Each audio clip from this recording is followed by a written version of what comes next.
But we begin with the trial of a North Texas anesthesiologist accused of lacing IV bags with dangerous drugs that led to serious patient emergencies, even one woman's death. Prosecutors began their case with emotional testimony from a woman they say is one of the victims. NBC5's Maria Guerrero has been in federal court listening to the testimony, and she joins us live with more. Maria? Hey there, guys. Yeah, those two big highlights, including what you just mentioned, jurors hearing from one of this doctor's alleged victims who went in for liposuction and a facelift only to end up intubated and in the ICU. We also just heard from the clinic's former administrator who showed a recreation, actually injecting a real IV bag in front of jurors with a syringe and needle, in this case just with air. Watching all of this unfold, former anesthesiologist Reynaldo Ortiz, depicted in this brand new artist sketch.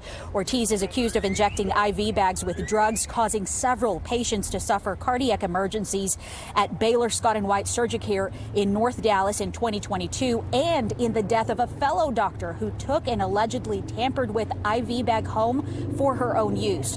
Both sides spending most of the day dissecting dozens of surveillance video clips and angles showing Ortiz removing vials and IV bags from a warming bin, walking away, returning, and putting bags back in.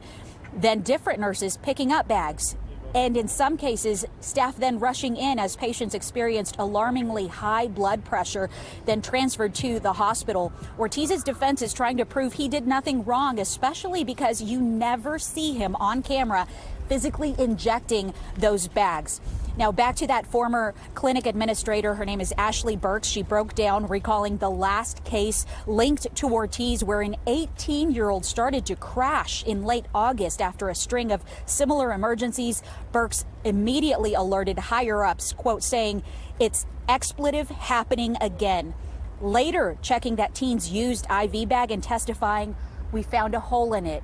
And jurors and everybody in the courtroom today, we actually got to see that very IV bag, and you could tell that there was a tiny hole at the bottom of it. The former doctor has pleaded not guilty to 10 federal charges related to tampering and altering IV bags. If convicted, he faces life in prison.